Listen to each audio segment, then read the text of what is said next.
2 pieces fried chicken, 79 pesos lang. Naka-unli Java rice ka na yan, samahan mo pa ng unli gravy. Sino ba naman hindi matatakam kung ganito kasarap ang makakain mo sa halagang 79 pesos? May 6 na flavors ka bang pwedeng pagpilian? At etong ang Tuna Island nila, may kasama talagang tuna bits. Parang malabnaw na version ng tuna spread. Dito nga tayo sa Panlasa PH na talaga namang dinadagsa at pinipilahan ng mga tao. Nasa Kogyo Gate 2 ito, Lower Antipolo. Along Marcos Highway lang yan, kaya siguradong madali mong makikita. Nakapwesto sila mismo sa harapan ng Rock Hard Construction Supply. Pwedeng yan ang gawin yung pin location sa Google Maps or sa Waze. Alas 5 ng hapon sila nagbubukas dito. Umaabot sila hanggang alas 9 or alas 10 ng gabi. Pero wag na kayo magpaabot ng ganong oras dahil baka wala na kayo maabutan. Hindi bumababa ng 150 kilos na manok ang nauubos sila sa loob ng 5 o 6 na oras lang. At dahil nga unli Java rice sila, di bumababa na 100 kilong bigas ang nauubos nila. Sa dami ba naman nun,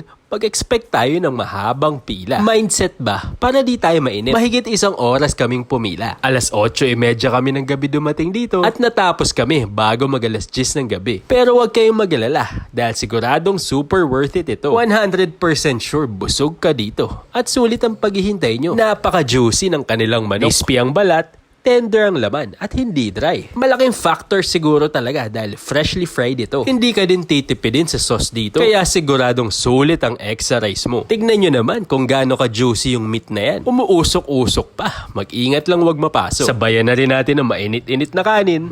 Sarap. Siguradong pasok din to sa panlasa ng mga anak nyo. Katulad nito ni Jiraya, thumbs up daw.